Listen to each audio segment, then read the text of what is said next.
Hello, and welcome to the delicious recipe here on UPRN. This one's called A Thermos of Coffee, and this will be airing Thursday night at 8 p.m. Eastern Standard Time. We are on the new channel Roku that they've just added in, and that's you can find that channel on Roku. It's UFO Paranormal and United Public.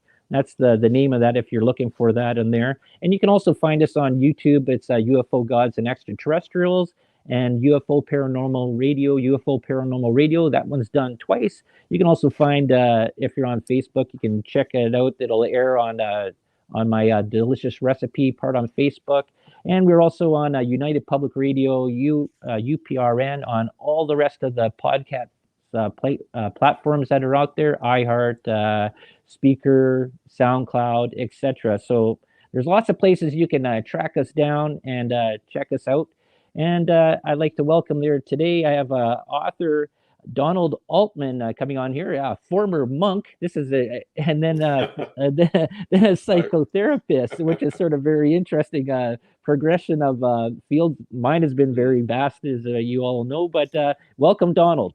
Oh, Dell. Well, thank you for having me on the show. I'm excited to be here with you. And yeah, I spent some interesting time in a monastery. It was a Theravada Buddhist monastery, and it was really the beginning of a new life journey for me, I guess you'd call it.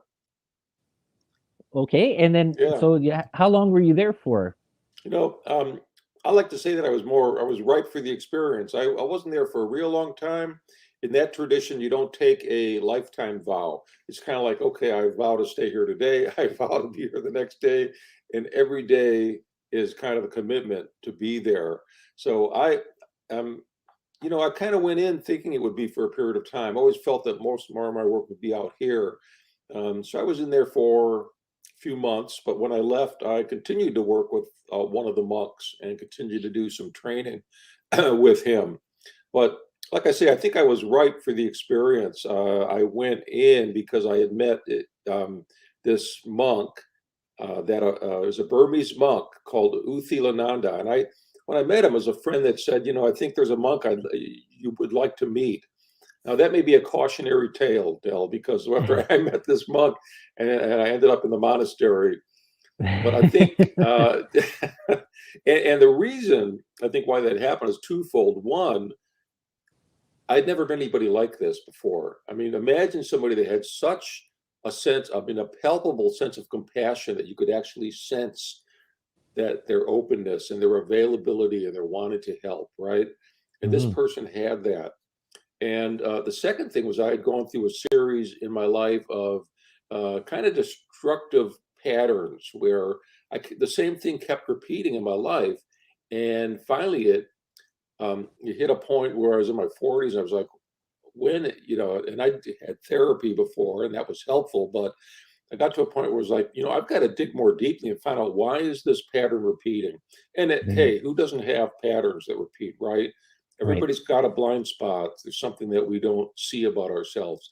And so I went into the monastery hoping that I would kind of get to know my mind better. And I've since learned that mindfulness is kind of like a way to make friends with your mind, but it's a way of healing. As mindfulness as it's taught is kind of like yoga nowadays. Oh, you'll feel good and you'll stretch your mind out a bit here and there and get more flexible. But the real purpose of mindfulness is to reduce suffering. And if you go back to the ancient word mindfulness, which is in Sanskrit, sati, S-A-T-I, the original meaning of that word is self-remembrance and self-recollection. So it's kind of like bringing the fragmented parts of yourself together and finding your wholeness again. It's beautiful.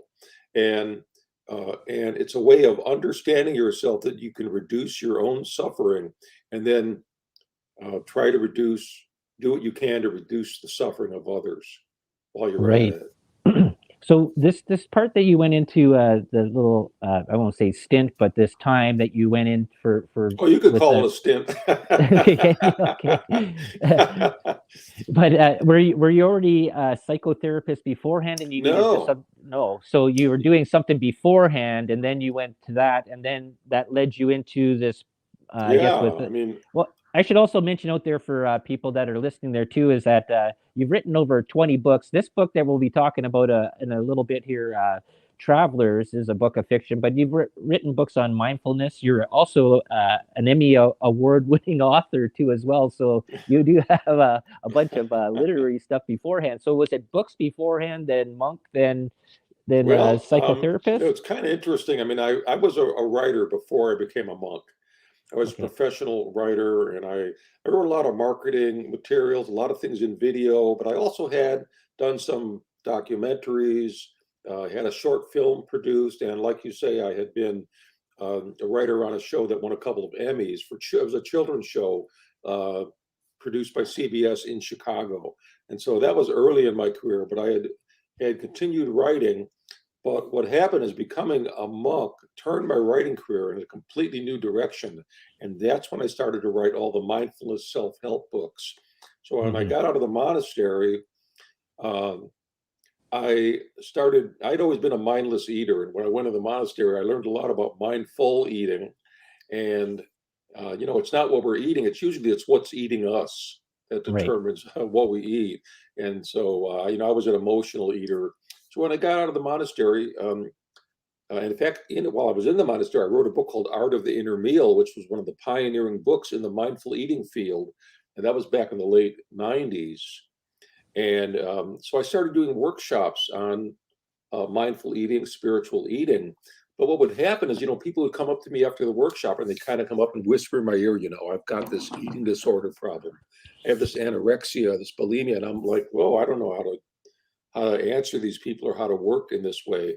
So I Mm. decided to go back to school when I was about 50 years old into grad school again. And that kind of was somewhat of a frightening experience. I didn't know what it was like to go back to school at that age, but, Yeah. uh, but I wanted to find a way to help people therapeutically. And the timing was good because, I wondered when I went into grad school, gosh, how are people going to take this mindfulness thing and this whole meditative stuff, which to me was very healing and it helped me tremendously. And I was wondering, how are we going to use that therapeutically? Is that going to be acceptable? And it was just around the time when, mindfulness-based stress reduction was happening a lot, and John Kabat-Zinn, and there was a lot of new research around mindfulness and depression, mindfulness and anxiety, so forth. So the timing was perfect for me to enter the therapy field and to bring in these ideas related to mindfulness. So after I graduated, I actually worked in an eating disorder clinic for about 4 years and also a psychiatric um, clinic. And so having that experience and writing a lot of nonfiction books, I wanted to reach people in a new way. And that's kind of what prompted me to write Travelers. I felt that, sometimes you read a story a fictional story, and it grabs you in a way that nonfiction can't. And this story just kind of like grabbed me, actually. I like to say that the story wrote me. I didn't write the story. Right. Uh, and so it takes people into the world of a psychiatric hospital. A lot of people wonder, what's it like in there? And so you'll get an actual, I think, a realistic sense of what is it like to enter that world. But the story is about a psychiatrist, and it's not me. People have read the book and said, "Oh, that's you, isn't it?" And I'm like, "No, I'm not a psychiatrist for one thing." I said, "But no, that's not me." But it's a psychiatrist who has suffered a great loss. He lost his daughter in the story, and he is grieving this agonizing loss, and he's unable to heal himself. And here's somebody who's helping other people, but he's struggling, and it's Mhm. driven this death of the daughter, driven a wedge between him and his wife. So he's really kind of struggling on a lot of different fronts until he meets this kind of mysterious traveler. And it's kind of a synchronicity that happens. He meets this traveler, and she has a sentient canine, a little spaniel that's on her shoulder all the time. And at the same time, there's uh, a patient, a young patient who's suicidal who comes into the psych ward, and he has visions or hallucinations of seeing this traveler.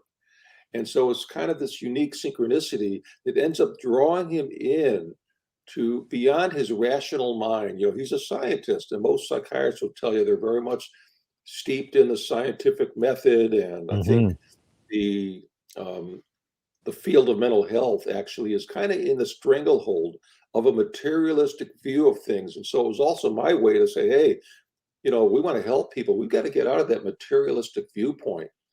And that materialistic stranglehold, you know, it kind of reduces people to a diagnosis. And the treatment doesn't include the spiritual part of their life necessarily. It might. And of course, I would always inquire of patients that I worked with, you know, do you have a spiritual practice? And I try to, you know, see what had worked for them in the past or what their inclination or proclivity was. And, but a lot of times it's not. And so a diagnosis can, you know, that's what's used to really get insurance billing. That's why there's this big book called this book's called the Diagnostic and Statistical Manual, the DSM of mental disorders. And so you look through this big book and you say, oh, this patient's got these symptoms, so I'll give them this diagnosis. Now and that can help a clinician actually develop a treatment plan. So it has a benefit.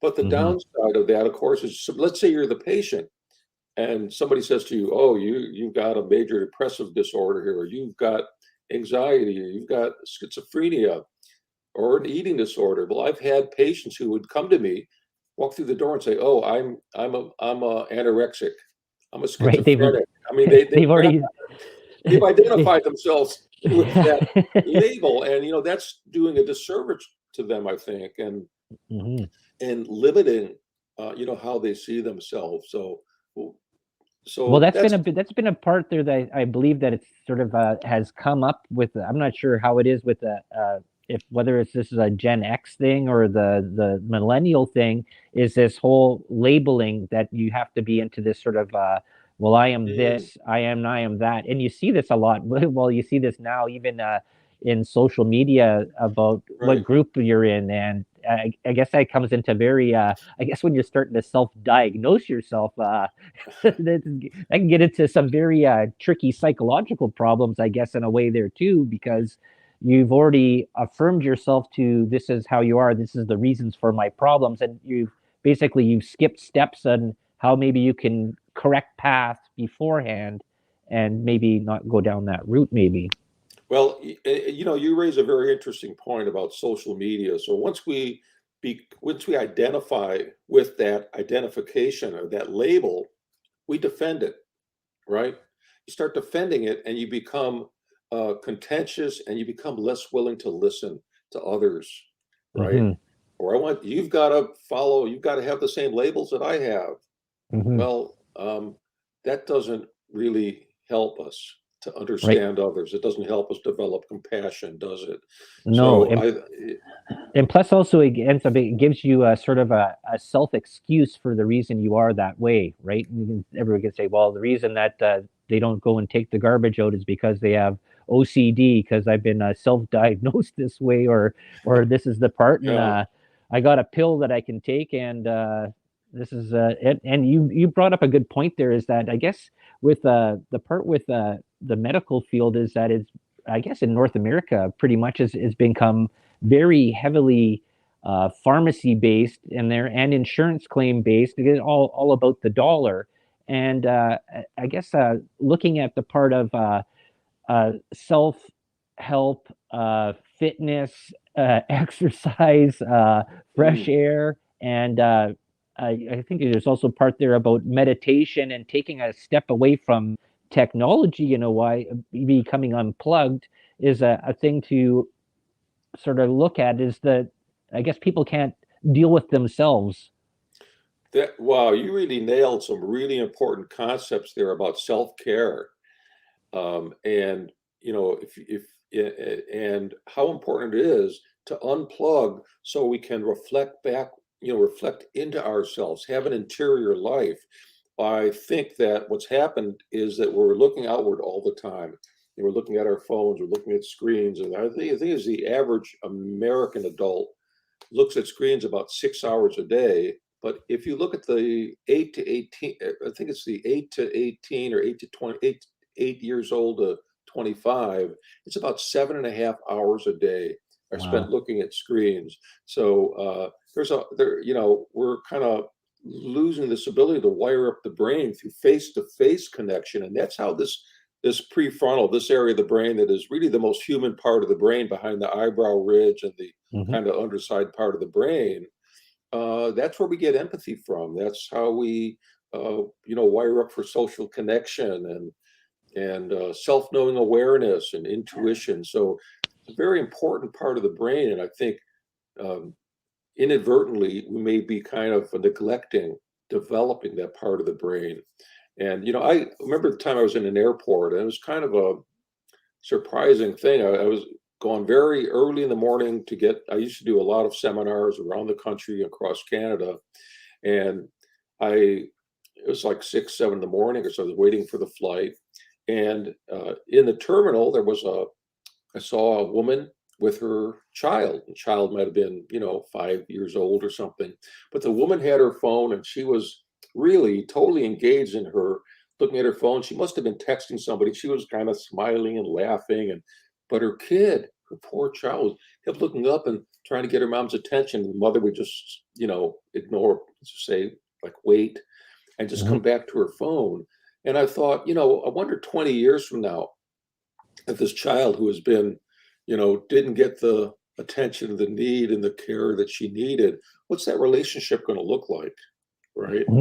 Well, for sure. Yeah. Yeah. Well, Or you well, think about, even yeah, even that part about well, you see now with with this addiction that a lot of the youth are having there with this technology and being on social media, is that it's almost like a false sense. This way I look at it, anyways, it's almost like a false sense of community because you are alone doing a thing, talking to people that you don't see for a sort of connectiveness through technology, but you've lost that physical connectedness through verbalize and touch and talk and meeting somebody and having interaction. Because now, like, well, we're both on a screen here right now as we're talking and that, and we're yeah, not in the same room, but it's a very different conversation when you have someone in front of you and you have that flow of energy in between, in a space, and you right. see Yeah, reaction and you see mannerisms and stuff like that and how things react. And I guess you also, with being a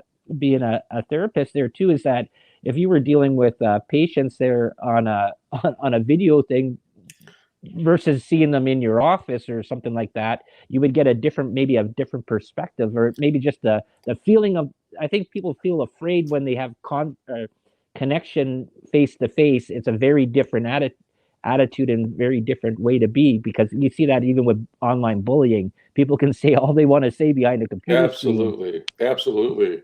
I, but when they, yeah, go ahead. well, I had some experience with that, of having clients who there's this whole telehealth thing, right?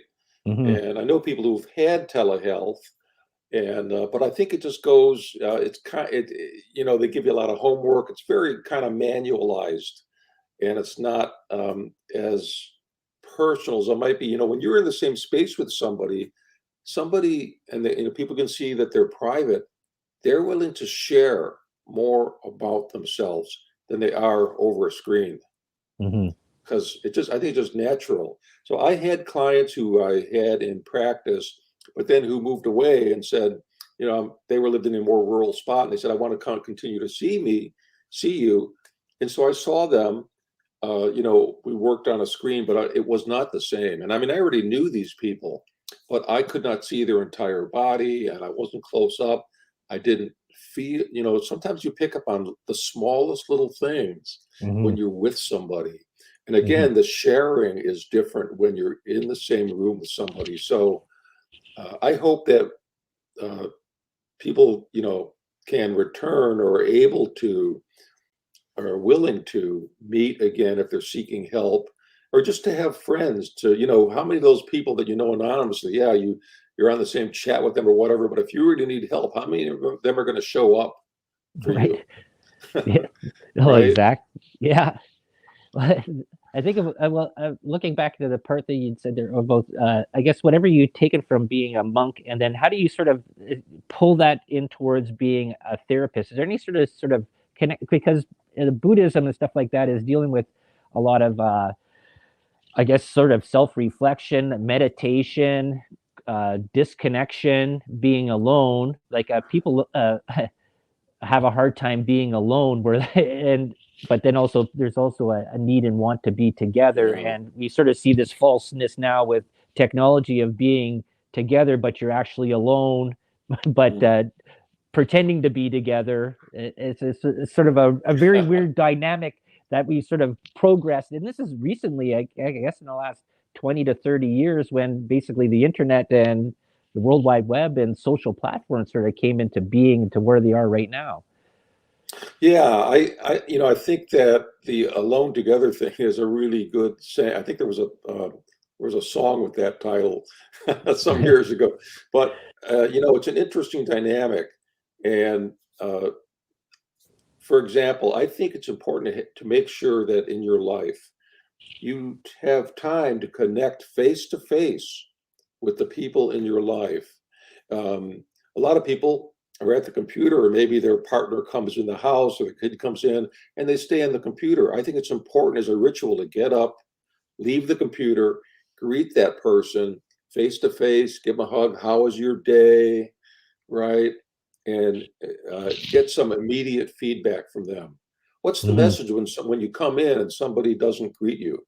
Right? Right. I mean, and the same thing when leaving. I found that these little rituals, when you embed them in a relationship, can really create a lot of togetherness and connection. Right? I mean, we're so mobile nowadays, moving from one place to another. But when you leave or when you come in, that's an important time to engage with somebody face to face, or give them a touch on the shoulder or a kiss or something to say, we're going to stay connected even though you're not here. Right. Like I even think back to, well, I was born in 1970, grew up the first part of my 10 years in Southern Ontario around Toronto, Mississauga area. And every Sunday, my dad's side of the family would meet at his parents, my grandma and grandpa's, every Sunday, and be family dinner. And everybody that was that side of the family that sort of lived around that area would come there every Sunday. There'd be a big meal and they'll meet and talk. And there'd be family. And then with my own family there, we all had dinner together. Didn't have breakfast together, lunches. People are doing different things during the day, but always at evening time, have dinner and sit down and eat, whether it was for the 10 minutes or the 20 minutes or whatever, just to sit down. And you see that a lot now with, we're not a 9 to 5 world anymore. Things are, we're not even a Monday to Friday world anymore. Oh, wow. Yeah. Like it's not like I worked night shift for almost about 2.5 years, and I worked on different schedules from a lot of my friends and stuff like that. But the way that the world is now, it's not the same thing as it was 50 years ago, where it was Monday to Friday, 9 to 5, and you had this sort of set patterns. And now we don't really have that really anymore at all. Everybody's in a race to get nowhere fast. And that's what it sort of seems to be like that. Well, the families used to have time to get together at a meal time and kind of report and catch up on their day and connect on what was happening, right? But actually, there was some research that was done. It's kind of interesting. They put some cameras into different kitchens in people's homes, and they watched how they were eating. And it was kind of one at a time. Somebody come in, put something in the microwave, eat and leave, and somebody else would come in, but they weren't connecting, and they weren't sitting around a table anymore. I really think it kind of happened when the TV dinner trays came in back in the 50s, and the circle of the family kind of opened up, and we all had our little tray and watching TV. So that's exactly right. Yeah, that was the whole part. They came what was it, latchkey kids and stuff like that. When the parent family, they can no longer have the mother at home that took care of the household. You had to have a 2-person income to deal with the way that the inflation and the economy and everything that were going, because it was no longer that you had the one adult that was doing the job and then one to take care of the home and the kids and stuff like that. This sort of balanced family unit that is sort of very drastically Hmm. sort of has shifted away from that. Whether it's been for I don't even know. It's sort of it's a weird sort of thing that's not even looked at anymore. In a way, is like I think there was a stat there is that they asked a bunch of males about marriage and stuff like that, even females and that about looking about being married, and the divorce rate is over 50%. And it says, well, what's the point out of that? You work and you lose all your money. Like it's not Uh-huh. looked the Yeah. same way anymore as it was 40, 50 years ago. It's interesting, and I think we need to look at some of the history of this. Back in the 1940s, there was a sociologist by the name of William Ogborn. William Ogborn was at Columbia University, University of Chicago. He was a well-known sociologist. And think about that time. Technology was just beginning to take hold. I think microwaves were like the size of a refrigerator Right. right now.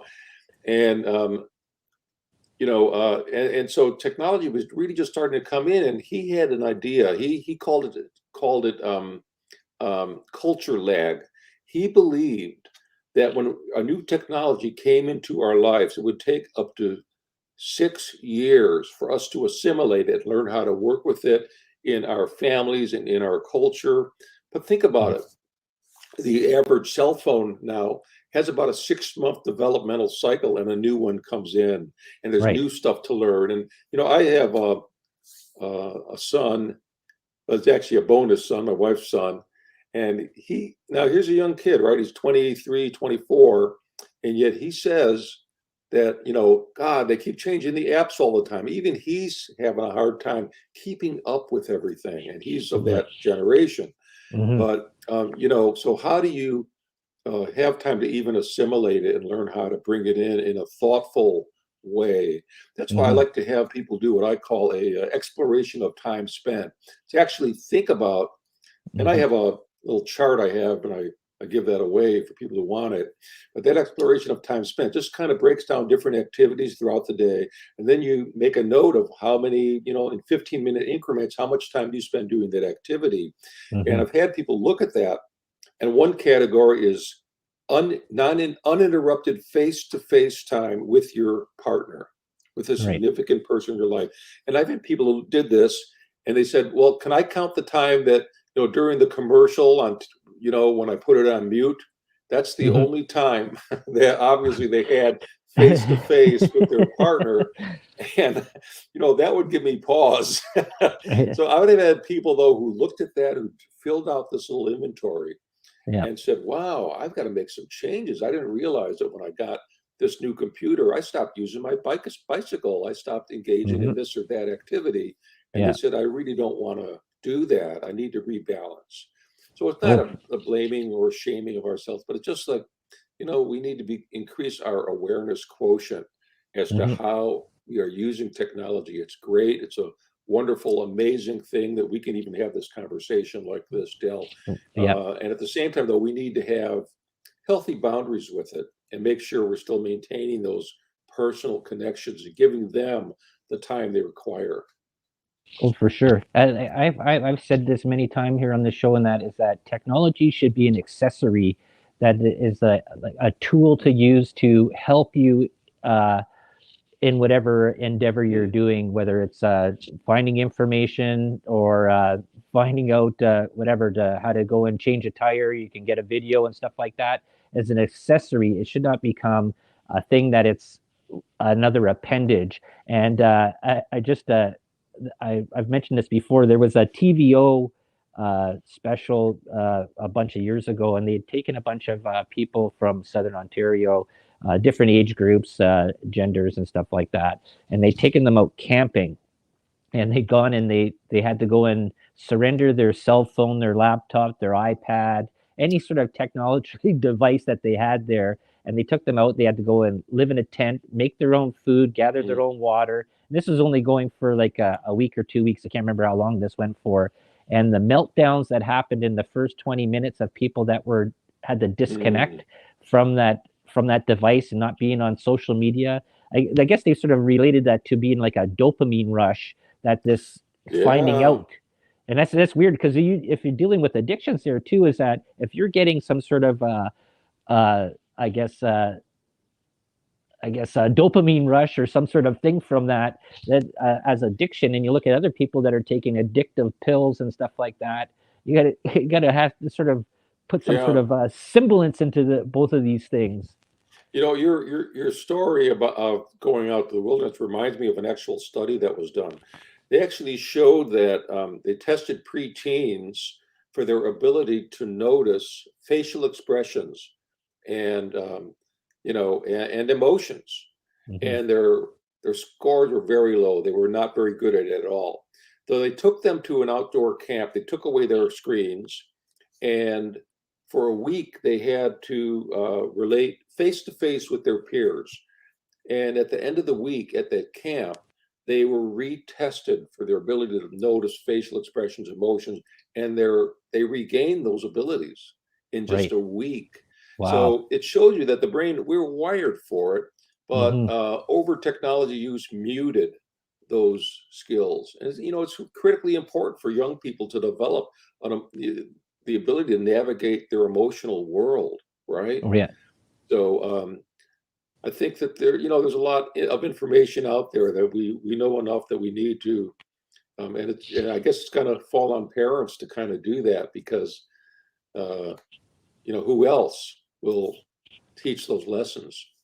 Right, exactly. Yeah, that's amazing. Yeah, well, when you see the brain is a very, very complex computer in itself there, that which is that can actually help the body. And I think there's a lot parts there is that mind over matter, and a part there with self-healing that can happen. Like you have people that get into accidents that have major brain injuries. The brain will rewire itself to allow Yeah, certain things to go. Like we barely scratched the surface on understanding, I think, the brain and its full capabilities to the supercomputer that it is, which is sort of really, really amazing. And this gets into the part with mysticism and Buddhist stuff. There is that way that they sort of looked at things there and energy flows and stuff like that. And people, I guess the part I'm sort of getting towards there is that how have you found that with people in your profession there as a psychotherapist there is that the profession has sort of moved more to we've diagnosed a problem, here is the drug, instead of looking at things about how to self-help. well, psychiatrists and some psychologists and some nurse practitioners are prescribers. So they may be more apt to prescribe a medication to solve an issue, whereas social workers, or I'm a licensed professional counselor, we're more likely to work with the underlying dynamics and deal with the conditions of what created this, what are the roots of this problem, how can you grow as a Mhm. result of this, whatever it is that you're suffering with. So it's a kind of a different approach, and I'm not going to say that one or the other is the better here. I think Mhm. sometimes both work in conjunction. But let's take the idea of healing from grief, for example. So grief is something that for the first time, and grief is key actually in travelers, because this psychiatrist, again, has lost a daughter. He's dealing with this grief, doesn't know how to handle it. But grief is something now that the field, if you don't heal within a year, they have something now they call prolonged grief disorder. In other words, there's something wrong with you if you don't Wow. heal within a year. And I think that is wrong. It's caused a lot of controversy in the field, actually. There are a Hmm. lot of grief experts who believe that's wrong. It's stigmatizing grief, isn't it? Oh And yeah. who are we to say that if you lose a child that you won't grieve for a lifetime? Hmm. And even as somebody who was steeped in Buddhist thinking, so um, there's yes, attachment to something can cause suffering, but also sometimes we need to stay attached, as long as that attachment doesn't keep us from moving forward in other areas of our life. So, some people view grieving as a love letter, a letter of caring to the person who you lost, right? Hmm. And so you keep that memory alive, and and yet at the same time, that's not exclusive from also enjoying your life and moving your life forward in other ways. And that's what I think the kind of the crux of that story in Travelers is, how does this guy do that? How does he connect. And what happens is he gets beyond his rational mind and discovers that that there's a spirit of his daughter that he's actually connecting with. He has to take a mystical journey to do it. He has to leave his ordinary daily reality. I think what happens, and I've been fortunate in that way from doing the meditative practices, that once you still the mind, once you quiet the mind of all those thoughts, and I like to ask your audience, how many thoughts have you had today? Did you ever try to count the number of thoughts you had in a day? Right? Yeah. Probably it's possible because average person has at least 20,000 thoughts a day, right? And how many of those thoughts tell you something really profound or helpful about who you are? Yeah. Right. Most of them are, maybe habitual thoughts, conditioned thoughts, or sometimes just distressing thoughts that research shows that our mind just will generate distressing thoughts. But once you're able to still your mind and create silence, you can connect with other kinds of awareness, you can call them transcendental realities or whatever you want to call them, the mystery, the wonder, your spiritual nature, whatever you want to call it, but you're able to not just be limited to this more material viewpoint.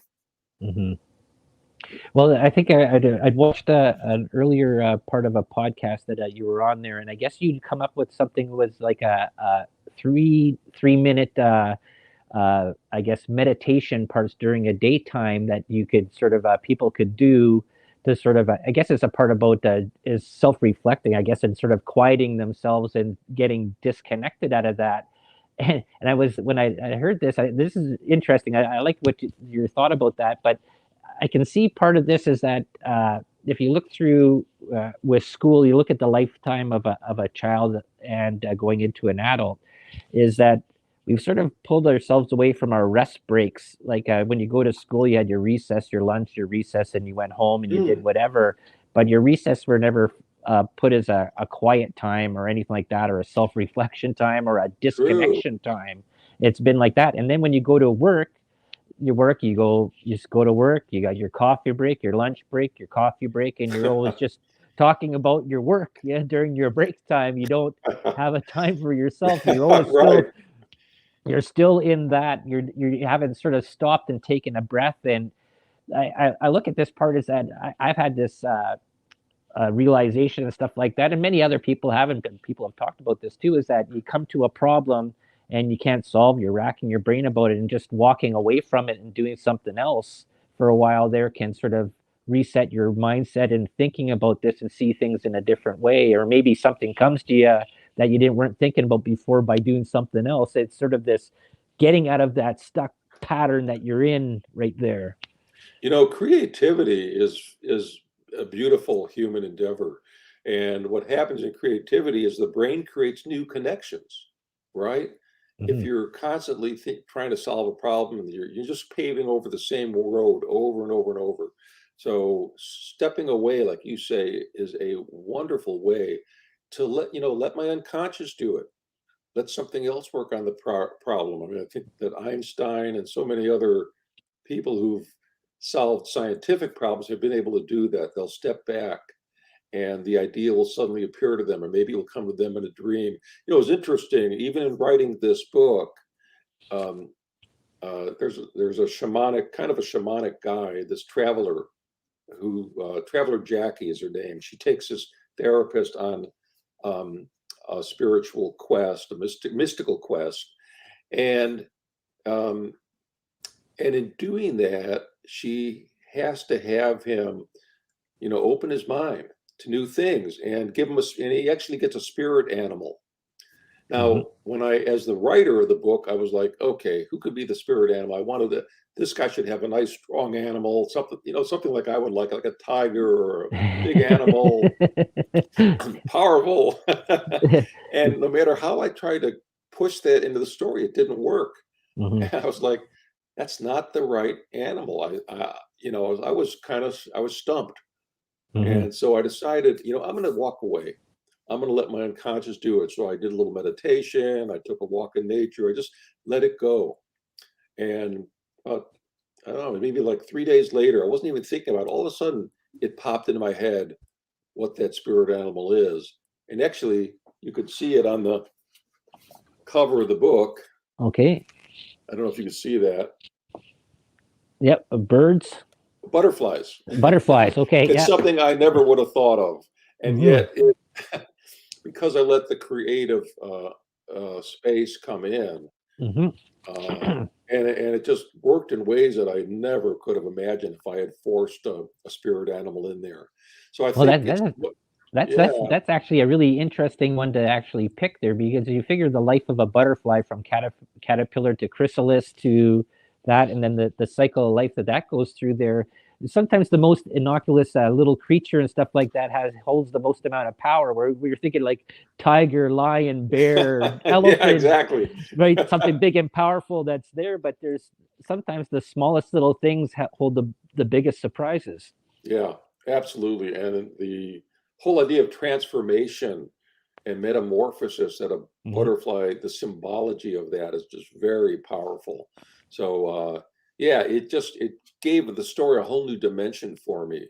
But I think that when we're stuck in life, just to step back and say, the answer's there. Allow yourself to find it in a unusual way.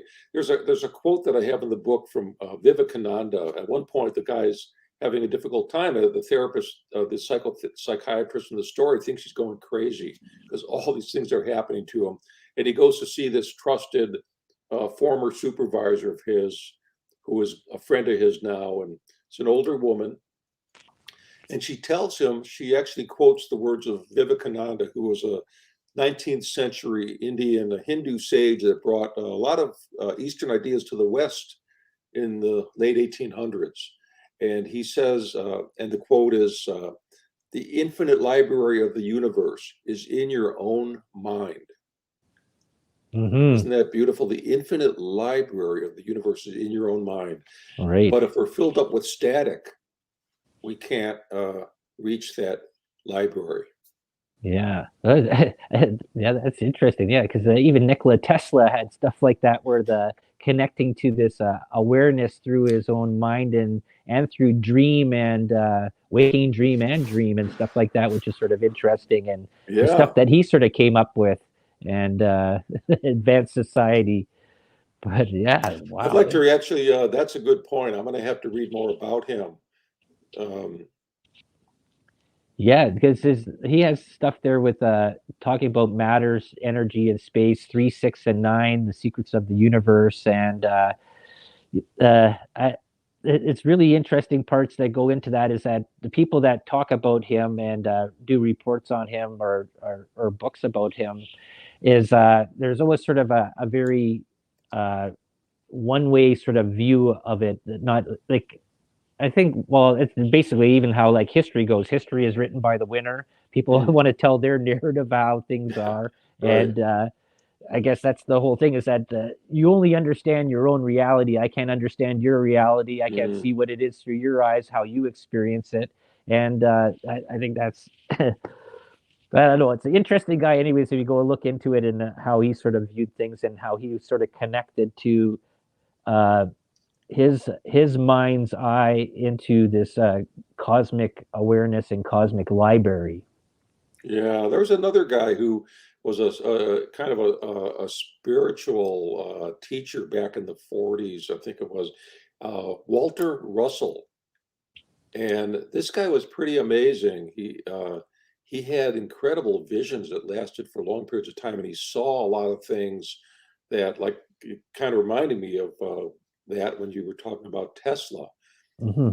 And he would see different shapes and formulations, and pretty amazing. He was a Christian, but he Mm-hmm. was a Christian mystic, and he could see all of these things. Wow.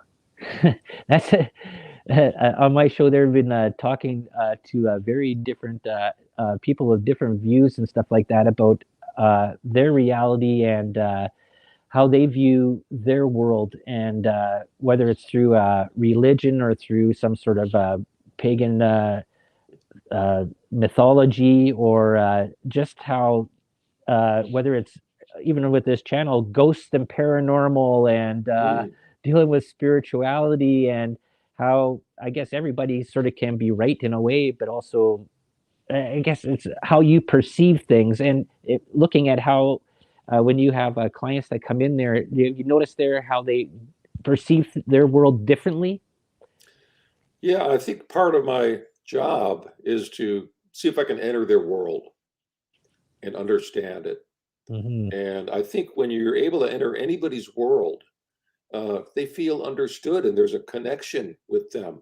There's Hmm. all these different therapeutic modalities. There's cognitive behavioral, there's, dialectic therapy, there's internal family system. Some of these things actually are mentioned in Travelers.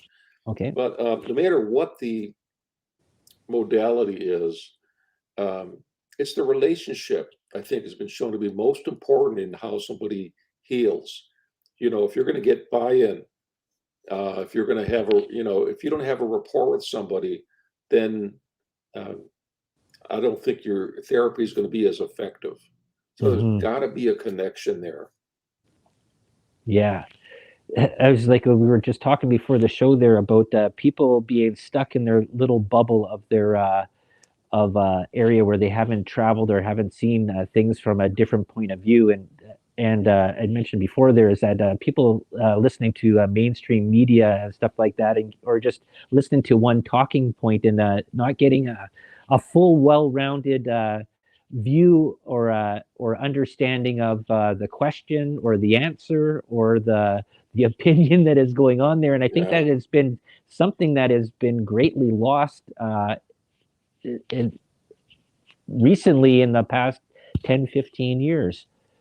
I think in some way you could think of, here's a great mystery. We don't know where we were before we got here. We're not sure. It's a Hmm. mystery what happens after.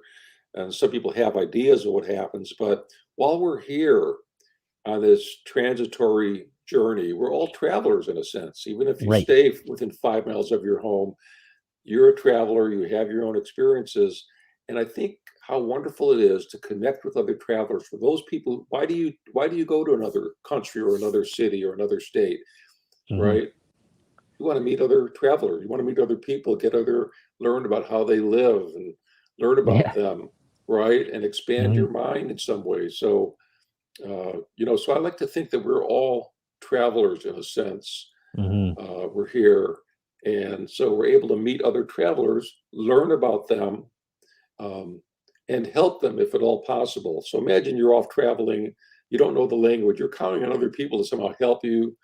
And we have a lot of technology that will now guide you, but I think again we're missing that human connection. But Yeah.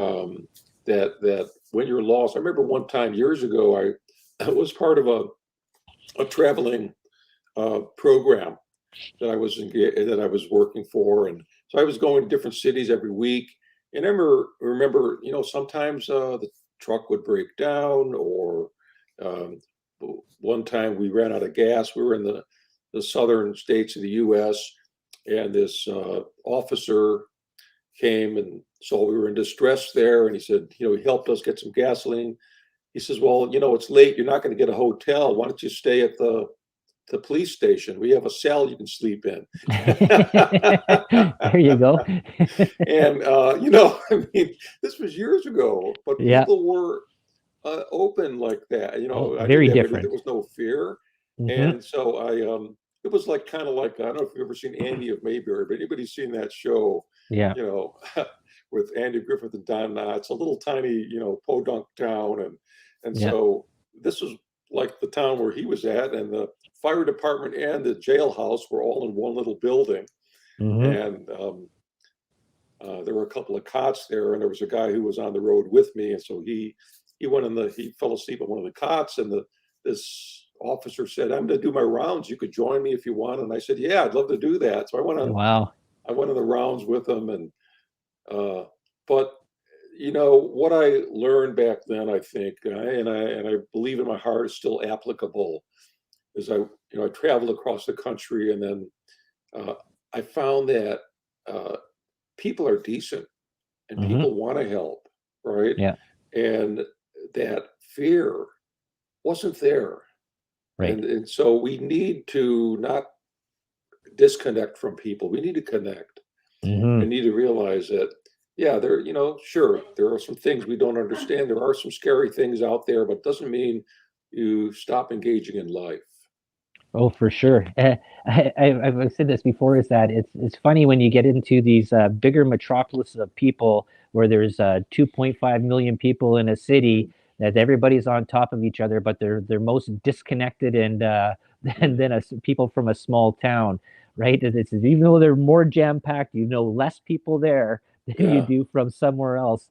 And a little saying there is that I remember well, this is a saying that's been said many times, is that sometimes you just need to stop and smell the roses, and just to sort of get off that Wow. quick quick little escalator that's rushing you past everything. You need to stop and be aware, and see what's out there. I think that's a big part that people have. My wife tells me all the time. There says my brain must be going 5 million miles a second, because I'm noticing everything wherever I go. I'm picking out things, changes of everything that's happened in my environment, my surroundings there, because I'm that maybe that's from the Boy Scouts and my curiosity, adventureness of being a little kid there, to being aware of stuff. But I think people have sort of gotten away from that. We've been too focused in this and You know, not I seeing everything to the peripheral. I'm so glad you said that about smelling the rose, because I think that mindfulness is about being in this moment, smelling the rose, but experiencing it as if you've never seen it before. Hmm. And you know what déjà vu means, is the feeling of having been there before. But there's also, the French have a term, "jamais vu," which Okay. means never having been there before. Okay. Yeah, so it's kind of like that childhood awareness. Adventure. Yeah. Yeah, adventure. So it also reminds me of, when you think about time, there's linear time, and that's chronos time. Yep. One thing happens after another, it's sequential and it's causal in some way. But there's another kind of time, it's called kairos time. And kairos is that special moment. Kairos transcends ordinary time. It's almost a dimension of eternal time, right? That special Yep. moment.